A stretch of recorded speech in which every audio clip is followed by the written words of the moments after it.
희주에게 집착하던 우재는 희주가 자신을 일부러 떼어놓기 위해 차량 블랙박스를 넘긴 사실을 눈치채게 되는데요. 분노를 주체하지 못하고 희주를 찾아간 우재. 그리고 그런 우재를 보고 뒤를 쫓아간 혜원. 그때 희주는 조심하라는 관장의 전화를 받게 됩니다. 싸늘한 표정으로 나타나 화를 내는 우재를 억지로 자신의 작업실로 데려가는데요. 자신을 함부로 대하는 희주에 분노하는 우재. 역시나 너무 막무가내로 집착도 모자라 억지를 부리는 듯한 모습입니다. 이제는 제발 놔주라고 빌기 시작하는 희주를 보며 우재는 어떤 생각을 하는 걸까요? 자신과의 관계를 실수로 표현한 희주에게 더 이상 감정을 참을 수 없게 됩니다. 또한 우재의 사고를 낸 현성을 감싸는 희주를 보며 둘의 관계는 끝났다고 깨닫게 되는데요. 하지만 자신이 가질 수 없다면 차라리 희주가 죽었으면 싶은 걸까요? 점점 본색을 드러내는 우재는 역시 사이코패스처럼 눈빛이 변해버렸습니다. 희주의 목을 조르며 죽으라고 소리치는 우재. 그때 희주와 우재를 발견한 리사가 집에서 나오게 되고 리사를 본 혜원 역시 그 뒤를 쫓게 됩니다. 리사는 우재가 엄마 희주의 목을 조르는 걸 보고 펜으로 우재의 목을 찔러버리는데요. 엄마가 돌아오기만을 바랬기에 결국 우재를 죽여버리게 된 리사. 펜을 목에서 빼게 된 우재는 피를 흘리며 쓰러지게 되고 그 모습을 본 희주는 우재를 어떻게든 처리해야 하는데요. 놀란 리사는 집으로 뛰쳐들어오게 되고 그 모습을 본 현성은 뒤를 쫓아오지만 희주가 이내 막아섭니다. 괜찮다며 리사를 달리는 희주. 심하게 피를 흘렸는데 괜찮을 리가 없죠. 결국 리사의 손에 죽게 된 우재라니. 생각지 못한 펜의 공격을 받게 된 우재의 죽음은 허무한데요. 너무 어린아이를 범죄자로 만드는 건 아닌가 싶습니다. 리사와 이야기를 끝내고 어딘가 불안해 보이는 희주를 지켜보는 현성. 그리고 그때 누군가 집으로 찾아옵니다. 다행히 치킨 배달이 왔고 이제 수습을 해야 하는 희주는 현성을 재우기 위해 신경안정제를 먹이게 되는데요. 자신으로 인해 리사가 받았을 충격과 우재의 고통으로 괴로워하는 희주. 결국 우재는 그 자리에서 죽게 되고 현실을 너무도 잘 알고 있는 희주는 수습을 하기 위해 주변부터 살피게 됩니다. 우재의 시체를 담요로 덮어놨던 희주. 다시 작업실로 가 피가 묻은 옷들을 불태워버립니다.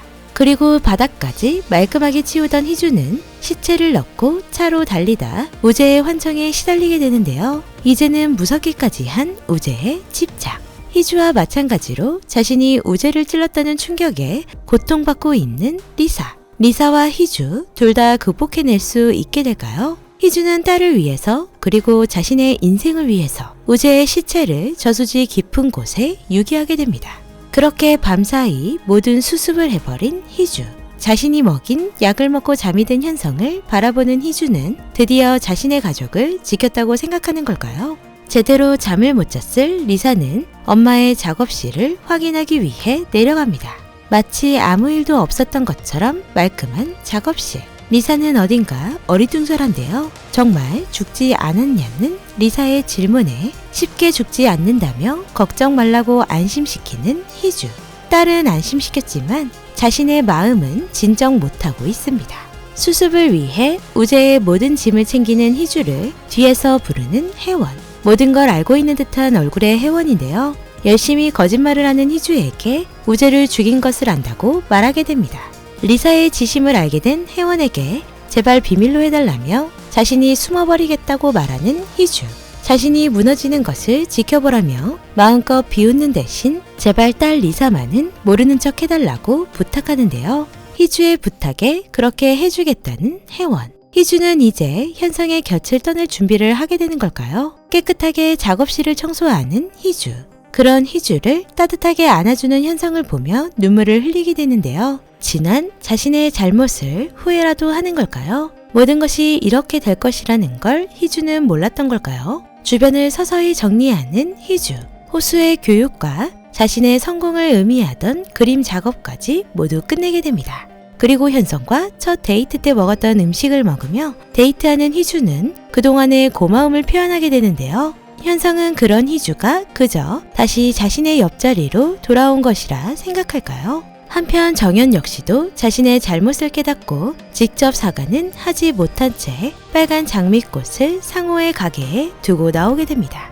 다들 자신의 잘못을 깨달으며 끝이 나려는 걸까요? 민서와 현기의 관계 역시도 서로 뒤바뀌어 있는데요. 현기가 그렇게 싫어하던 반말을 하며 억지로 재활을 시키는 민서. 이제야 시원하게 복수를 하는 느낌 같아 보이네요. 그리고 선우는 이제 곧 떠날 준비를 하게 됩니다. 마지막으로 혜원과 인사를 하던 선우는 비행기표를 건네주는데요. 함께 가자는 것은 아니지만 쉬고 싶을 때 언제든 오라는 선우.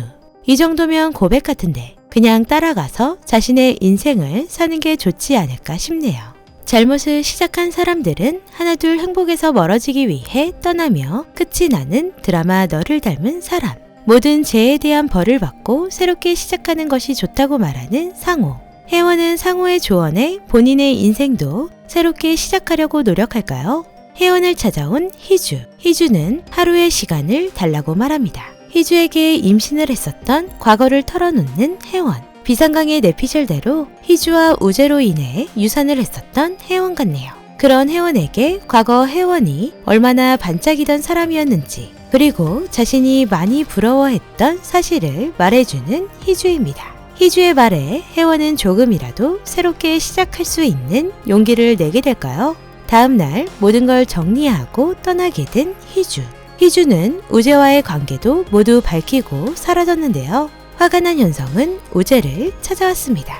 희주가 사라졌음을 혜원에게 말하는 현성. 우재로 인해 위험할 것이라 예상하지만 혜원은 이번에도 둘이 함께 떠났다고 말해줍니다. 희주가 마음 가는 대로 우재와 떠나겠다는 메시지를 보곤 충격을 받는 현성인데요. 자신과 아이들을 두고 희주가 떠났다는 현실을 믿을 수가 없습니다. 희주가 떠나기 전 혜원에게 건네준 과거 사진과 반짝이던 혜원을 말해준 것을 떠올리며 괴로움에 눈물을 흘리는 혜원. 드라마 끝에서 드디어 혜원의 진실된 감정 표현이 터져 나온 것 같은데요. 그동안 감춰왔던 슬픔이 다 쏟아져 나왔습니다.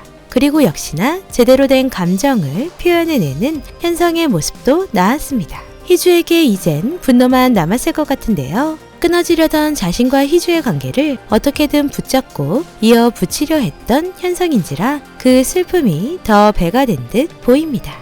미국으로 가는 선우는 마지막으로 혜원에게 전화를 거는데요. 선우 역시도 자신의 감정을 솔직하게 표현합니다.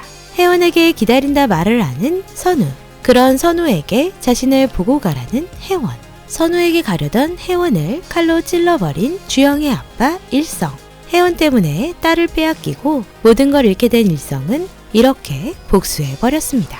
다시 시작하려는 혜원은 여기서 결국 새드엔딩이 되었는데요. 새로운 이야기는 써보지도 못한 채 우재와 마찬가지로 허무하게 죽어버리는 걸까요? 그리고 여전히 희주의 뒤를 쫓던 현성은 이제 더 이상 희주가 돌아오지 않을 거라며 모든 희망을 버리게 됩니다. 희주는 정말 이대로 자신의 모든 흔적을 버리고 사라진 걸까요? 리사와 호수는 한국을 떠나 유학을 가게 됩니다. 홀로 한국에 남은 현성은 여전히 희주를 그리워하고 있는데요. 정말 이대로 다시 만나지 못하게 되는 걸까요? 몇 년 후 다시 간호조무사 과거의 인생으로 돌아간 희주가 나옵니다. 현성의 도움으로 모든 걸 쌓아 올렸던 희주가 다시 포기하고 처음부터 아무것도 없던 그 인생 그대로 돌아갔는데요. 그렇게 살아가던 희주는 혜원의 개인전이 열린다는 포스터를 보게 됩니다. 그때 칼을 맞고도 살아 있었던 걸까요? 하긴 길바닥에서 사람이 그렇게 많은데 그대로 죽었을 리가 없겠죠. 희주는 다시 친구의 낚시터로 돌아와 리사와 호수 그리고 현성을 그리워합니다. 이대로 자신의 이야기가 끝이 났다고 말하는 희주. 드라마 너를 닮은 사람은 당연히 해피엔딩이 될 수 없다고 생각했었는데요. 원작 소설의 이야기와 다르게 희주의 이야기가 너무 비참하게 끝이 나다 보니 한국적 감성이 아주 많이 들어갔다는 생각이 드네요. 그래도 혼자 살아남아 한나로서의 작가 인생을 시작한 혜원이 가장 해피엔딩이라 말할 수 있을 것 같습니다. 불륜의 결과가 이렇게 되니 정신 차리라는 건지 아니면 그냥 권선징악을 말하고 싶은 건지 사실 조금 헷갈리는 드라마 너를 닮은 사람이었습니다. 비상강은 다음 주 새롭게 시작되는 드라마 공작도시로 찾아뵙겠습니다. 오늘도 재미있게 보셨다면 좋아요, 구독 부탁드립니다.